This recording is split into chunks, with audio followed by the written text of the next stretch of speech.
Do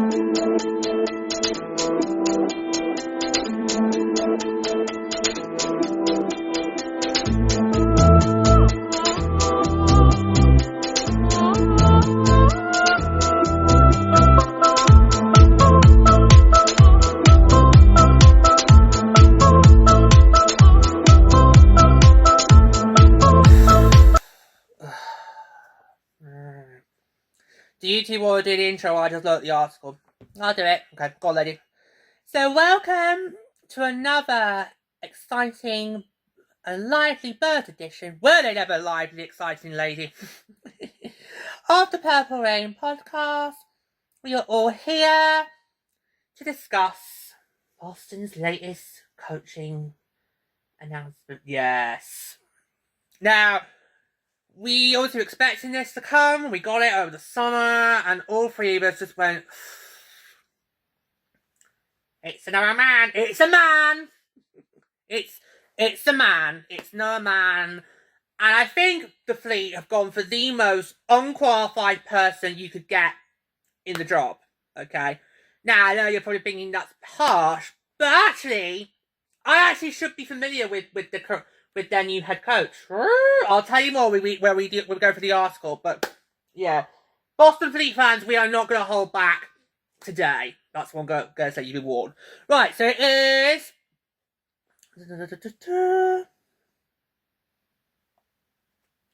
So Boston's new head coach is Chris Spare. You see how they spells it? They spell it double R. Alright, yeah, they spell it S-P-A-R-R-E. So what am I supposed to say? Is it Spare? Sperry? Spar?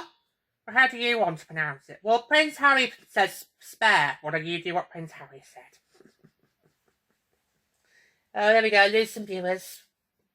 Lady, the viewers know from my various other shows I love Harry. I'm Team Harry and Meghan, and I'm anti-monarchy. They know already by now.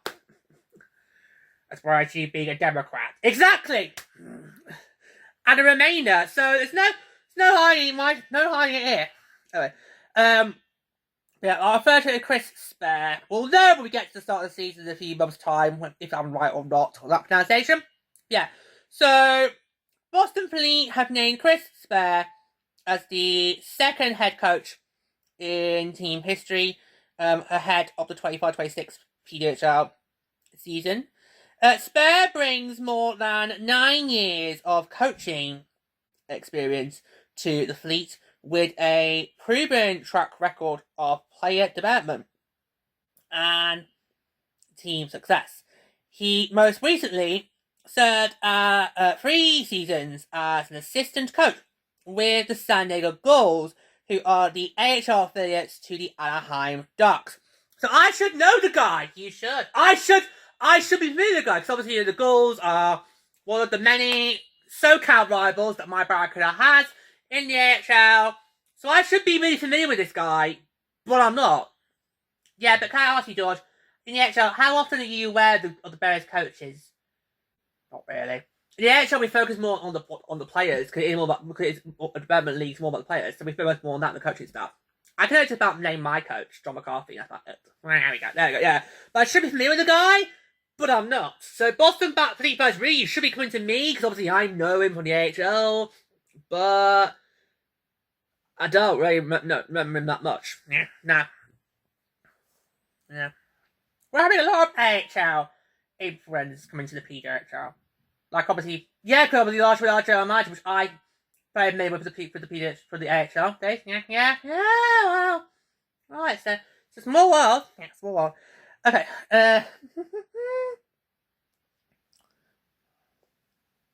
Right, I'm going to carry on reading the article and then we can have our thoughts. Okay? Yeah, good. So that means then second my hands.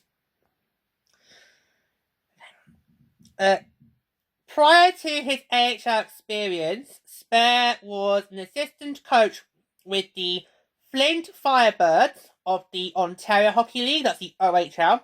In 2021-22, he helped the club achieve a franchise best record of 42-21-1-4 and their first Western Conference Finals appearance. The Mizuka Ontario native, but not pronounced it right. Do I spell it? Okay. MISSISSAUGA. Definitely not pronounced it correctly, so I do apologise to anybody from that area watching or listening. He also spent 2 seasons as an assistant coach for Red Bull Salzburg of Austria's top professional hockey league.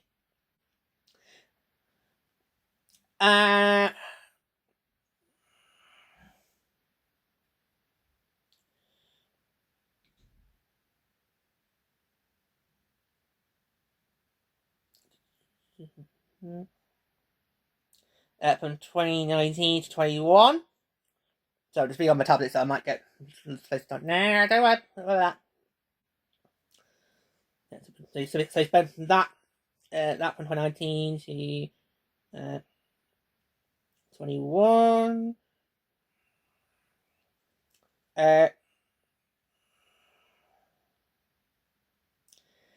Spur began his coaching career in 2016 as the assistant coach with the OHLs. Oh, I'm not going to pronounce this, so I'm just going to spell it, because I really don't want to offend anyone, so I'm going to spell this. Niagara Ice Dogs. Over the course of his 3 seasons, the team made postseason appearances each year and were Central Division champions in 2019. Before transitioning behind the bench, he played professional hockey for 9 seasons as a forward, most notably in the Deutsche Hockey Liga. That's the DEL. I think that's German. I think it's German. There you go. So, can I just ask the big question? Well, 2 big questions. Go on. Number 1, does he have the experience coaching women's hockey? No. And number 2, does he have the experience being a head coach? No. Oh my god. I knew she was going to go here, because it's exactly what I was thinking. Oh my god. Hold on. She's going to the camera! Oh, she's questioning the tripod! Right. Where do I go? You're there! So stay there. I'll hold you. Stay there. Go. Run. Seriously, Boston Fleet. You are hiring somebody who not only does not have any women's hockey coach experience, but also doesn't have coaching experience full stop. Are you insane? Have you gone fucking mental? Are you on drugs or something? Are you telling me he was the best candidate? Oh, get away. Get away. Get away.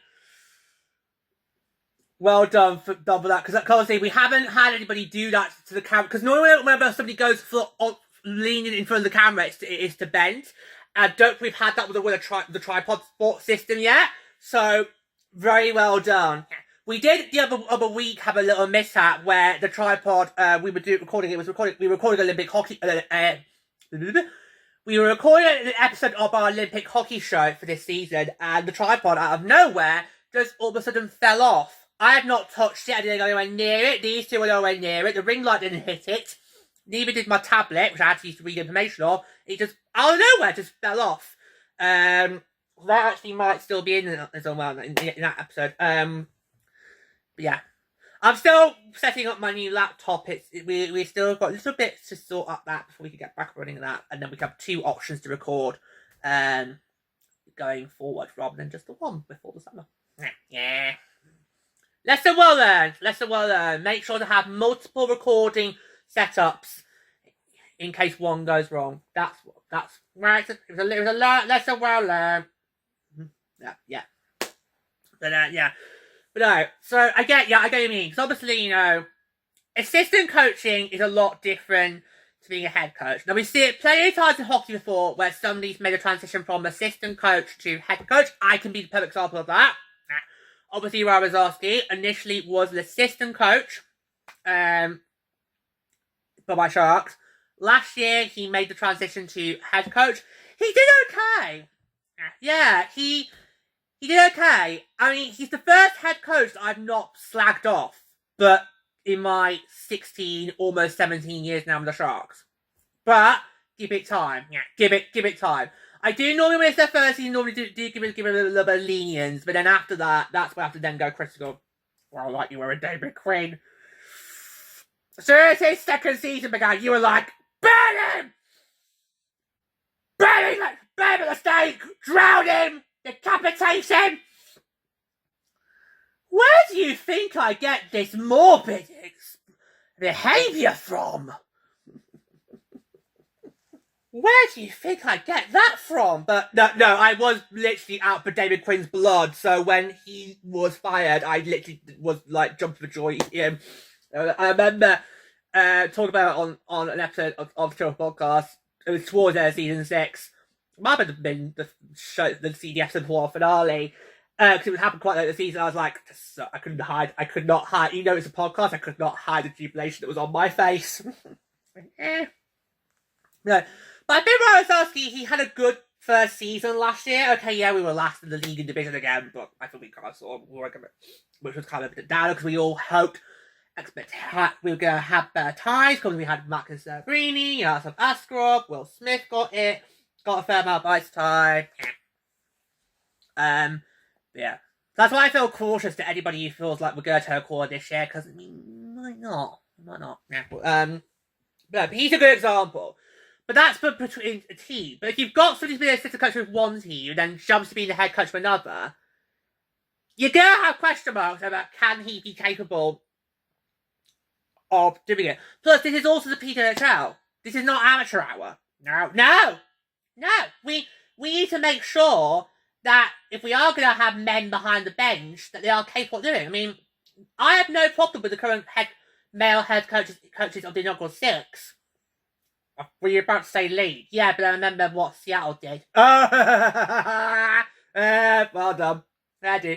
Yeah, I have no problem with Troy Ryan, Greg Bargo, or Ken Clee being behind the benches, because we know they've proven that they are capable of coaching women's hockey. Absolutely. I mean, look at Ken Clee. Yeah.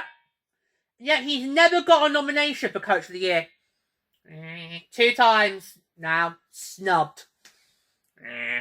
Snubbed. I mean, I know you don't count playoffs when it comes to the factor, but surely you should have given at least a whiff. Maybe?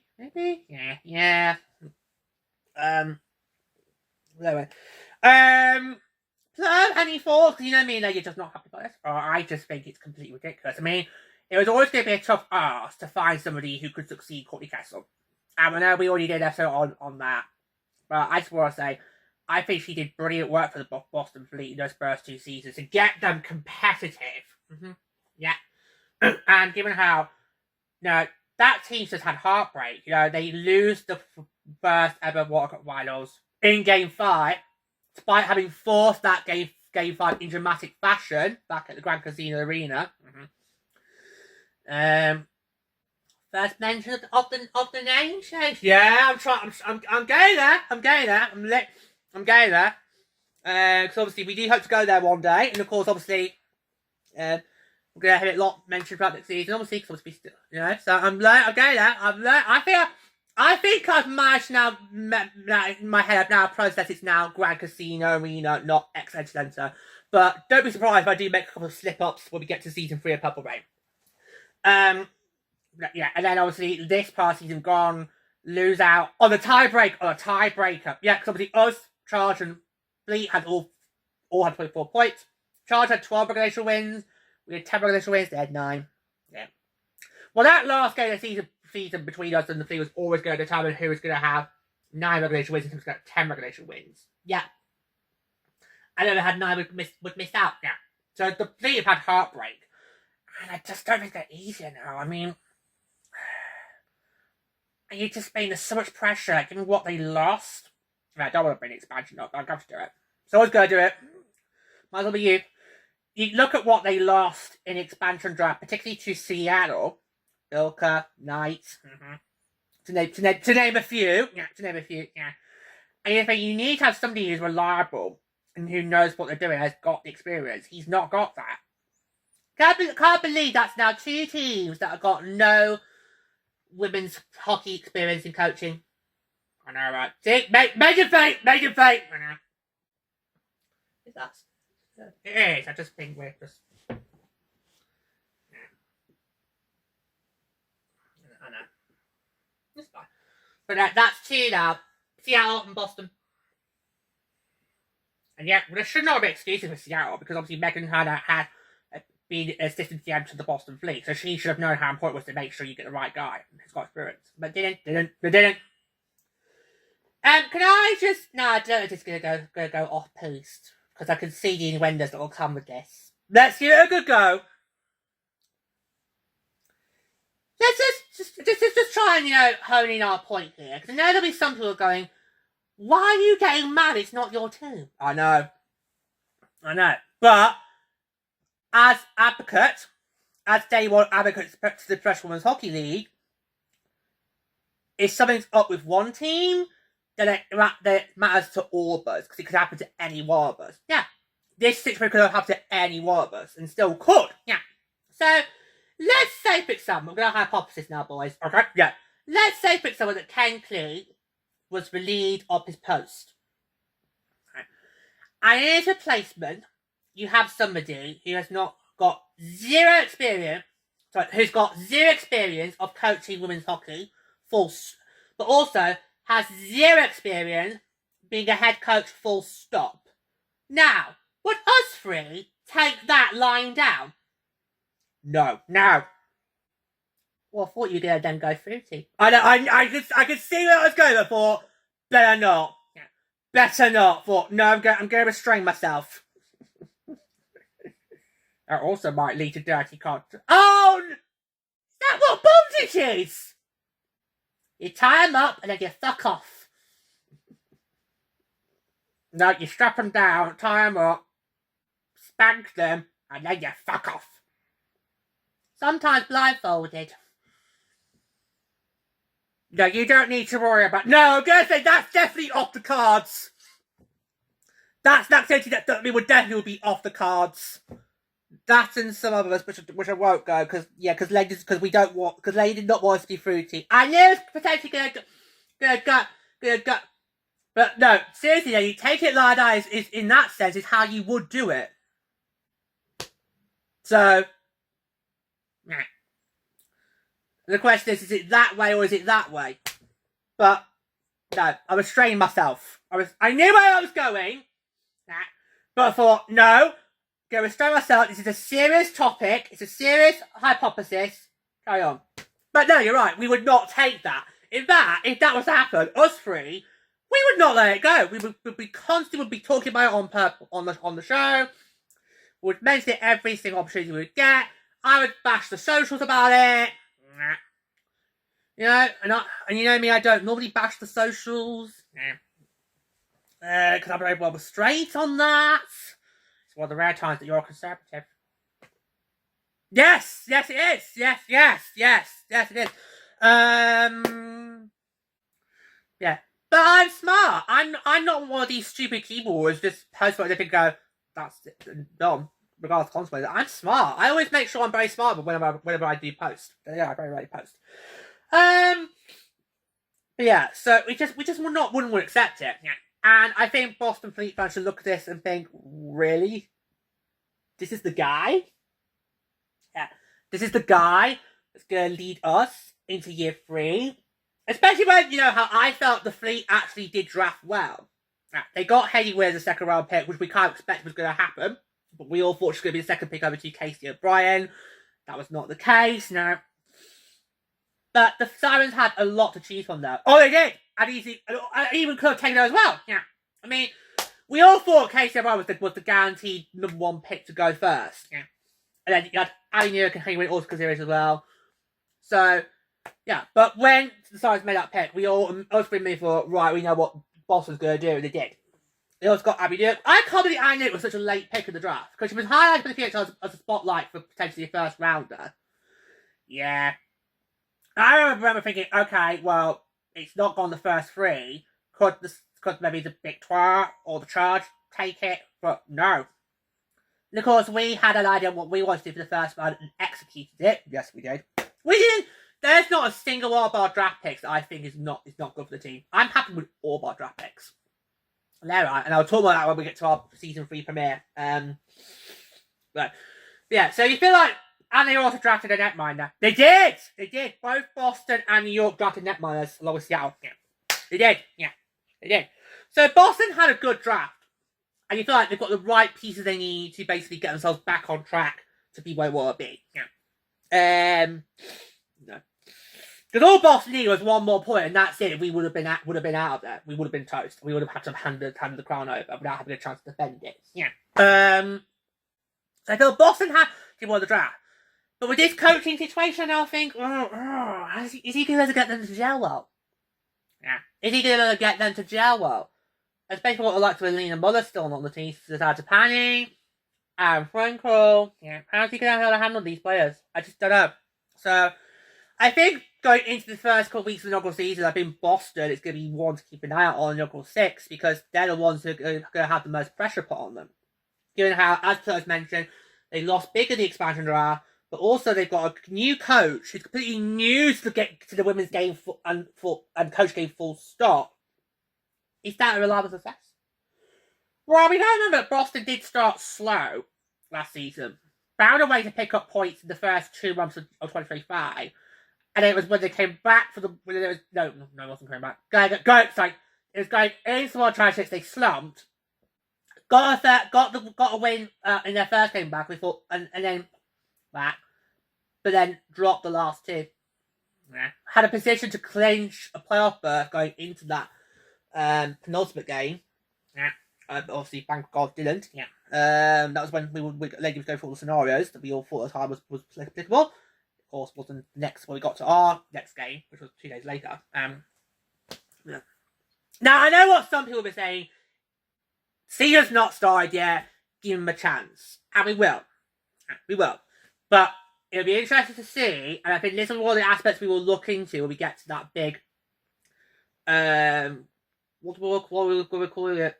We've got because the last piece of color we're going to have before the Olympics is a little look at how the first half's gone. With now having 8 teams, we're going to see how number 6 of them with what to cope with what happened in the expansion for them, how Seattle Vancouver adapted.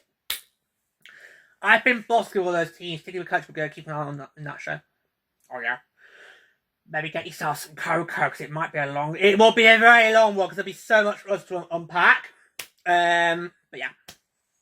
No, but we will give him a chance. Like, we're going to give Seattle Vancouver a chance. But if Boston for those first few weeks are in the basement, and the basement now has got a lot bigger because you've got now 8, 7, 6, 5. Yeah.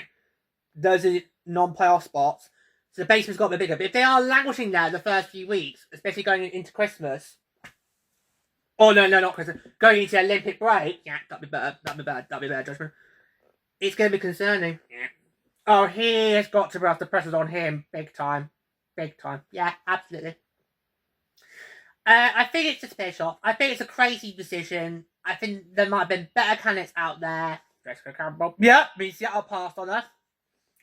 So, I need to check if she's still with the Kraken's bench going into this upcoming season. Yeah, I need to check that. So obviously the Kraken made another coaching change during the off season.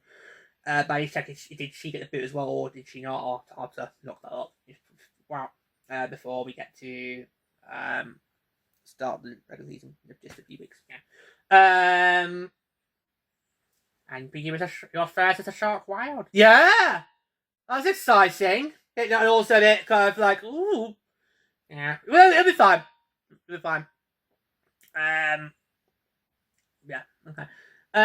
Any final thoughts you put up? I just think I was lady. There were better candidates available. And I don't mean because Boston actually is a competitive team. I just think, are we going to lose that competitive edge from Boston? I don't know. Well, it's interesting to see how he does in those first few weeks, especially given how obviously, there isn't really a stable backup for Boston to Aaron Frankel. So, God forbid if she gets an injury this upcoming season, God forbid, because he's not going to know what to do. He's not going to know what to do. But Boston, we think this is bad. It's a bad decision for me, but it's your funeral, and we will happily read the obituary if it does turn out to be.